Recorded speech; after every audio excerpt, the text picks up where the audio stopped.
Hello and welcome to this episode of The Guinness Guys. So this week what we'll be drinking is called the Outback Black. Now this is another one from the Wikipedia list, which I'm not entirely sure how genuine it is or if it's going to be a good idea or not. But we're not really here to choose what's a good idea and what's a bad idea. We're here to choose which is the better cocktail. So just to give you a little information about this, Guinness is 4.2 as you already know, and Foster's is 4.1. Just when I was looking at the can there, it says that Foster's is actually owned by Heineken. Yeah, I think they may be owned totally by Heineken perhaps, or maybe they're just distributed by Heineken, I don't know. There's a lot of interesting stuff in the beer world. I think I might have... Yeah, give you a bit of that there. This is why we use the Guinness cans, because they're a little bit better at measuring out the portions. Yep. So we shall press on here and crack the Guinness and make this Outback Black.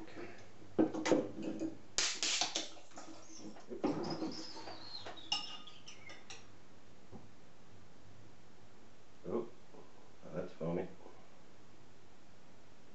The beers are very similar in terms of alcohol percentage, so I mean they're obviously in different gravities because one's going to have more proteins than the other, but so far I got some mixing in mine. Eamon seems to have less mixing in it.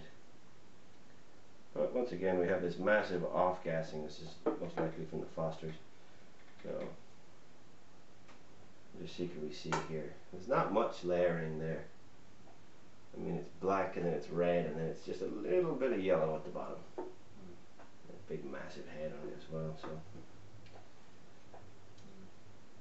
I think yours looks the better. There's a lot of it's kind of turbulent down there. yeah, It's not defined. What was the one we had with the really good line? the Black and Trash actually. Black and Trash. There was another one as well that had a really good line on it.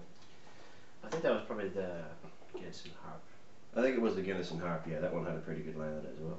Anyway, we're going to let these settle for a minute and we'll be back with you on The Guinness Guys. Okay, welcome back to the Guinness Guys. Now, for the visual inspection, very dark red pint, no layering. There's a bit of layering for me at the start, but now it's really just mixed through. So Yeah, I think the percentages are so similar that it just it couldn't help itself mixing.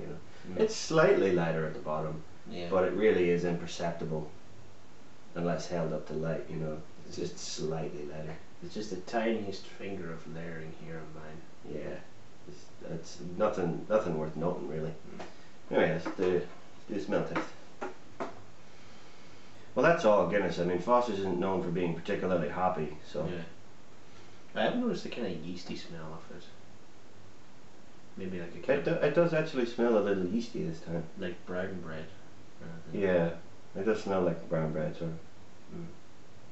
It's mostly Guinness, and you get some of that lightness of the Foster's coming through. It describes itself as the amber nectar here on the can, so whatever about that, Yeah. And now on to the tasting of The Outback Black.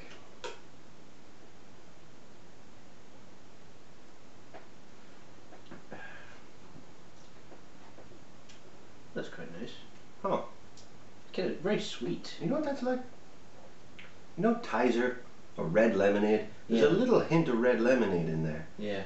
People outside of Ireland and England probably won't know about red lemonade, but Tizer and red lemonade, it tastes almost exactly like that. There's a very, very distinctive taste of that in there. Yeah. I think that's mostly due to the Fosters. Yeah. It's very sweet, I must say. It's almost as sweet, if not maybe more, than the poor man's Black Velvet. I think it would be a little less sweet than that, but it is very sweet. It's a sweet pint. A little bit of Guinness aftertaste there too. I built this up to rubbish it. This is alright. Yeah. This is actually pretty good. It's the Guinness is toned down, and because of the similar percentages and gravities, I'm guessing there's a lot of mixing, so it becomes one big taste. And it has that little red lemonade-y sweetness in it. Yeah. That kind of sugariness. It's not an artificial sugary taste. It's a kind of natural sugary taste. Yeah. And it has that brown bread smell. And it's It smells a lot like Guinness, but it smells a little bit like brown bread, and it's got a Tizer taste to it, and this is actually surprisingly nice. I think I'll have Eamon score it first for the taste. Well, for the taste, I mean, it's very sweet as well, like I said, and it's a nice surprising pint. I didn't know what to expect with this, and it has been a while since I had Foster's, but I've enjoyed it so far, so I'm going to give it a 4 out of 5 for the taste. Yeah.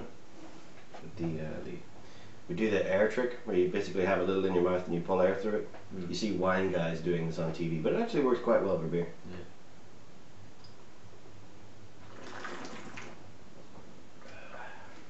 Yeah. You get a lot more Guinness doing that. But yeah, I'm enjoying the taste of this. Does it knock anything out of the park? Not really, but it has some very interesting quirky flavours to it. That red lemonade sweetness and the brown bread and the Guinness and everything. It works quite well. You get that Guinness roastiness, but you get that lightness from the Foster's. So it lightens up the mouthfeel without killing it, you know? Yeah. So I think as well, the taste, it's going to be a 4 for me as well. This is pretty good. And now on to the combo. Well, as you can see, it started off with a little layering, but now it's mixed. But I think the mixture is a good thing, definitely. Yeah. Because you could say that the mixing has improved the taste overall. I think the mixing has improved the taste. A few of these that we've had, such as the Eclipse and the D4 Special and stuff, the beers kind of competed with one another and didn't really work. But this has all mixed right through, and it's a very nice taste. So as a combo, I mean, we don't have the line to look at, and we don't have, you know, these distinctive flavors, but we have something that comes together and gels quite well. So I think for the combo, for me, I'm going to, I mean, we've had stuff that's worked better than this. The cider worked quite well with the Guinness, and that was, you know, really something quite special. But this is, I think this is overall, this is really nice. So for the combo working out, I think I'm going to give it a 5. I'm going to be a little generous here. I mean, it's somewhere between a 4 and a 5 for me, so I think I'll give it the benefit of the doubt and give it the 5. Well, I've really enjoyed this as well. I mean, this is definitely an above average Guinness cocktail. So I think, just to be kind of fair, I would give it a 3 out of 5 for the combination. And now onto the compared. Well, in terms of taste compared to the others, it does have a very distinctive taste. You wouldn't think it would with Foster's being a kind of middle of the road beer, but it does have quite a distinctive taste of its own. So compared to stuff like, you know, the Black Velvet, which had a, you know, a ridiculous, I mean, the taste was distinctive, but it wasn't a good thing that it was distinctive. But this has a nice distinctive taste, you know. It's kind of, it's very mellow compared to some of the other ones, you know. It's not overriding and crazy. It's just quite nice, you know. Yeah. But still think that there are better out there. I mean, this is a really good one as a representative of like the middle of the field or slightly above average, that sort of thing. Yeah. So compared to the others, I'm going to give it a 4, just to be fair to it. Yeah. Because it is good. It's not without its flaws. I mean, the mouthfeel is a little weak.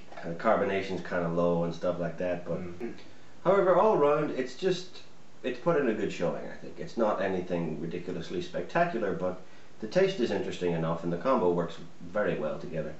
But compared to the others, it doesn't have that wow factor we look for, you know. Yeah.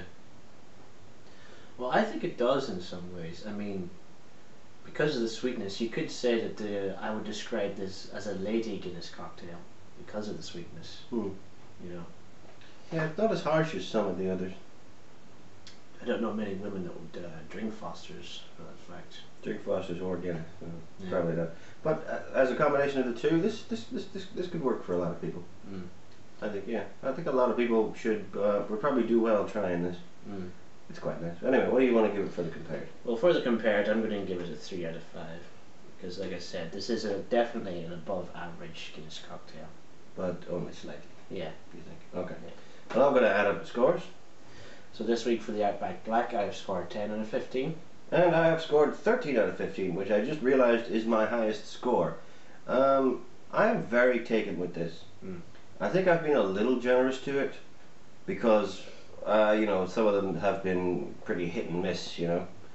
but I think this is definitely one of the better ones in the field. Now, I still don't know if it was just made up on Wikipedia or not, but whoever made it up, if they did, it's actually pretty good. My advice is to anybody that would like to try this. I say this is definitely the Guinness cocktail for women. You could say that, yeah. It's just lighter and it's sweeter and stuff. It's, things like that. Mm. I mean, maybe not all women are interested in lighter and sweeter, but if you want an easier drinking Guinness cocktail, this would definitely be one of them.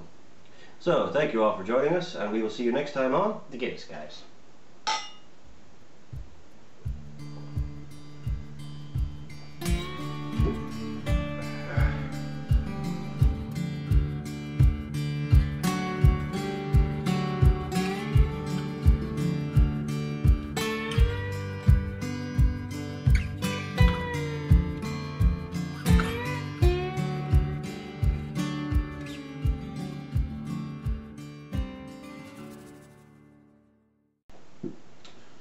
Go on then, where's your funny line?